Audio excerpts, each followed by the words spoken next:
Well, what are you thinking? Well, I've been sitting here for some time now. And it's been, well, quite a few years since I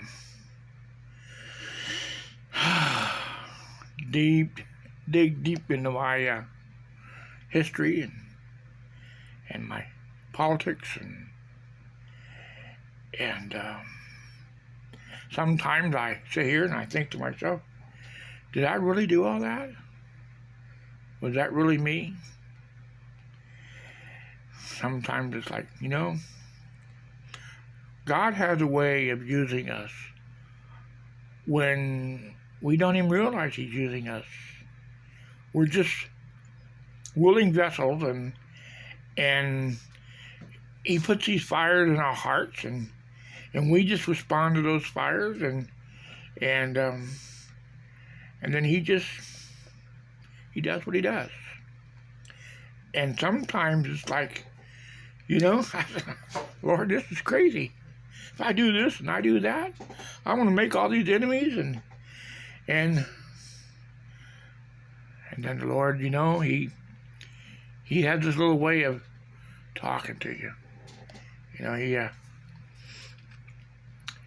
His word says, if we do all He asks of us, He will be our enemy's enemy and our adversary's adversary.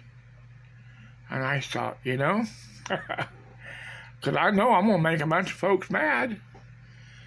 And boy, howdy, did I make some people mad. And then you get to a point where it's like, well, there's no turning back now. I done made them all mad because, but you know what? God keeps His word. And so I continue to do all He asks of me. And I thank God for that, because today, all these years later, I think my world is evidence of that. But anyway, I put my sword down, and I lost everything, but that was a sacrifice I was willing to make. And because I knew that going up against the establishment, to get in there to learn the truth and the way things really were, that I was going to come up against some serious opposition. So I paid those prices. There were choices I had to make along the way. Do I quit? Do I give up? Or do I continue on, knowing that I may lose this or I may lose everything? Well, I lost everything. Back several times I did. And then I got sick. Almost died. Well, I guess I did. I was in a coma for 3 days. First 3 days before I ever got to my room. Well, anyway. But I was done. I was out of it. No more politics for me. I'm in my own little world now, and I'm just staying away from it all. But you know what? God has a way of lighting fires, and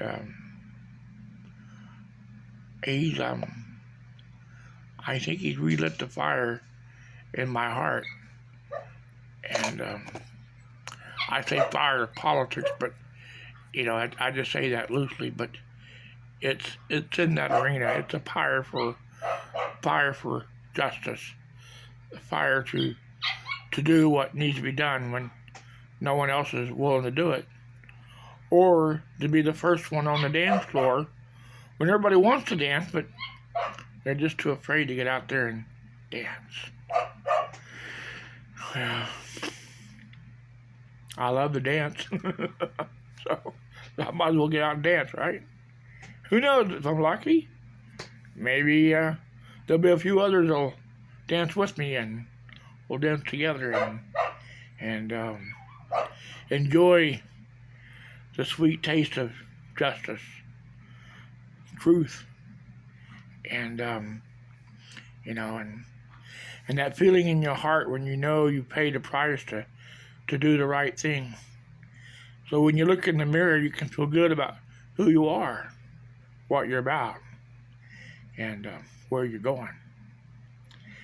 And anyway, this is, I was just sitting here trying to figure out a way to figure out how to use this phone camera.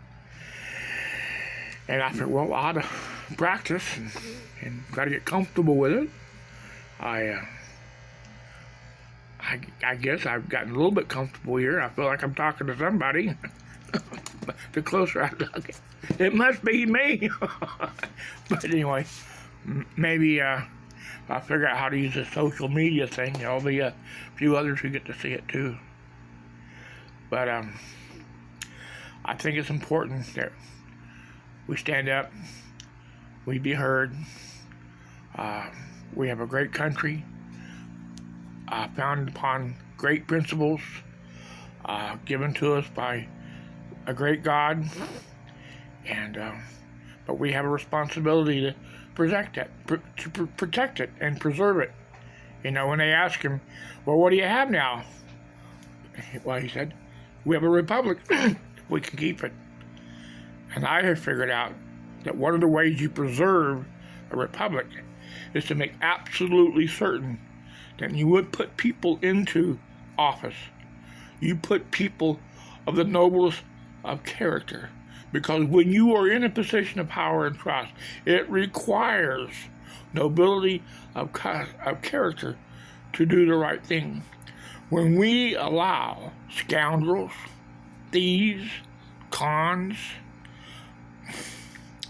people who got no backbone, they may have good intents, but if they got no backbone, you know, and have no real fortitude, you know, they may look good, smell good, sound good, but when they get in there, it's a whole other world. It's a jungle.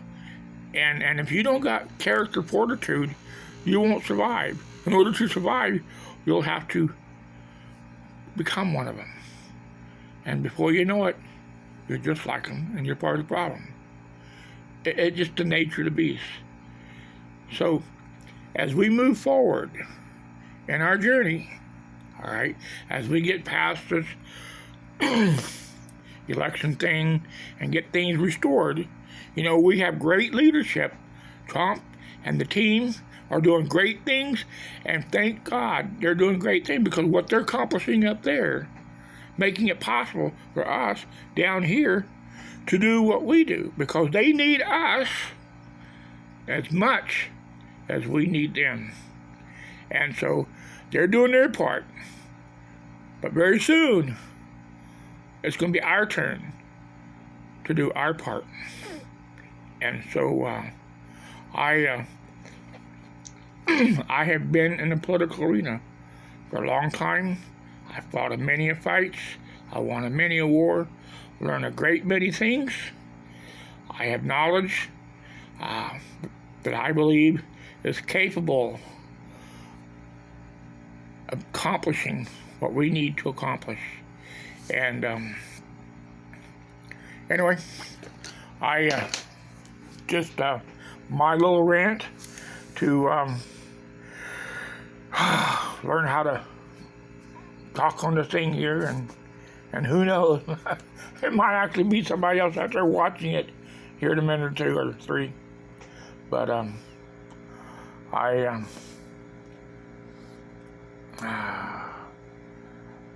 it's, you know, I just did this here just now, and I already am starting to get kind of attached to it. I just feel like I'm not just talking to my reflection, but I'm actually talking to people who really want to hear what I got to say. And I'm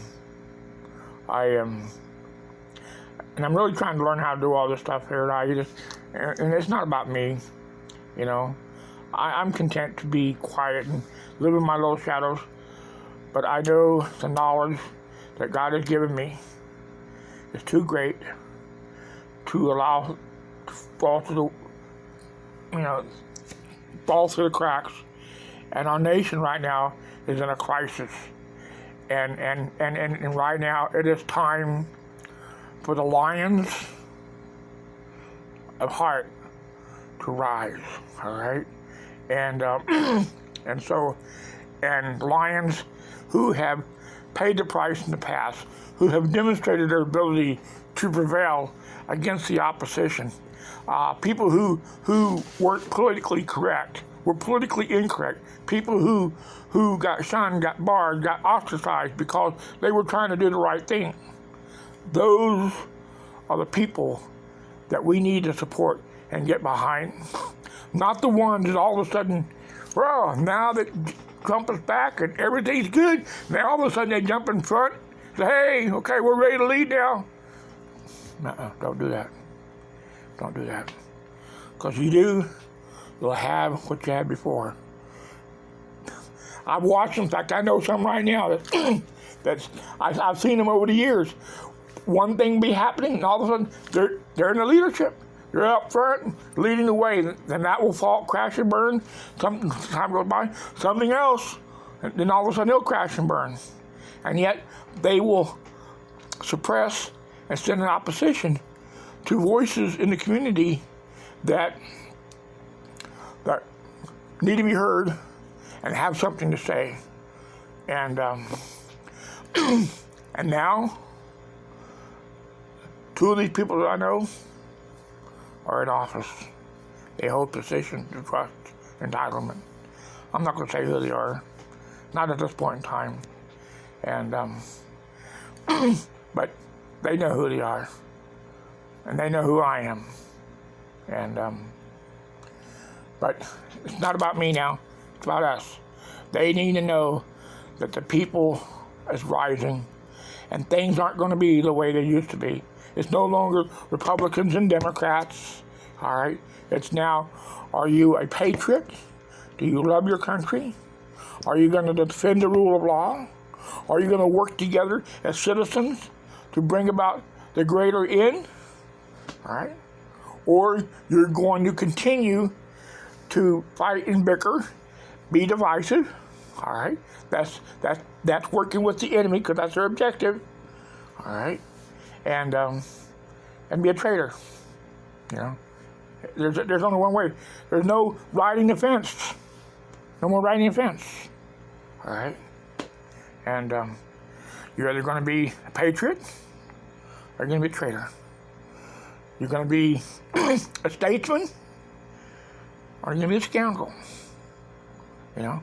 You're going to be a government of the people, by the people, or for the people, or you're going to be working for the good old boys, the special interests, the cabal, or our enemies overseas, the kind of communist, political communists, whatever they are. You know, the communists, you know, and they're evil people. They're all over the place. They got their hands in everything. You know, we've been sitting on our butt for so long and ignoring, and they call us conspiracists, right extremists. Oh, we know that there's some extreme things that need to be addressed, and we've seen we've connected the dots along the way, and we recognize there are conspiracies out there, people who are planning to do evil things. Well, I think now there is sufficient evidence to prove that. All right. Now, you know, I think the time has come where those of us who take a little special note to observe what's really going on, all right, and we try to bring that to people's attention so they can take note and think about it, you know. Well, those are the people we need to spend more time listening to. That's why alternative news is becoming the news, because now all the things that we've been saying all over the years has proven itself to be true.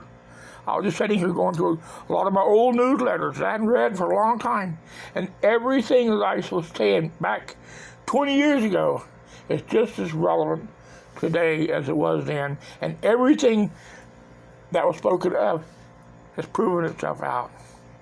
And so, anyway, this was just to get myself comfortable on this thingamajiggy here. And so I think I'll put this on YouTube and see what happens, you know. And maybe put it on Facebook, you know. I'll try not to say those things that get you censored. Is that it? Yeah. Cut off. Who? And hopefully, really, this is my first time to do this, you know. And so I hope you can feel. I hope you can feel my heart. All right. I drive that van around town that's looks like a clown act with all those markings on it. You know, like and but I do that to bring attention to the issues, and then the websites are also on the van. So if it does get people's attention, then and it quirks a curiosity, there's a website they can go to, and on each of the issues, where they can dig more. And that's the whole goal behind it, is to get people to start digging a little bit to know more. And because once you start digging, once you kind of go down the rabbit hole, you know, that journey begins. And the people who were asleep, who were kind of somewhat awoken, will have a chance to become more awake. And there's going to be those, no matter what you do, ain't never going to wake up. And there's no point in wasting your time and arguing with them and all that. You just let one ear go in one ear and out the other. If they try to insult you, just say, hey, thank you for the compliment. And because really, only an asshole will call somebody who's not an asshole an asshole. So just thank them for identifying themselves as what they really are.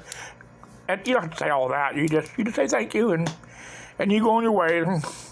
I mean, how do you get mad at someone who says thank you? You know, and you just pay them no attention. It's all to distract.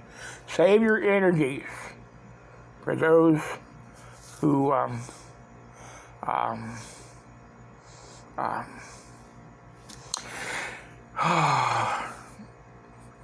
who can appreciate what it is that you're trying to say and trying to do, and let people make their own decisions.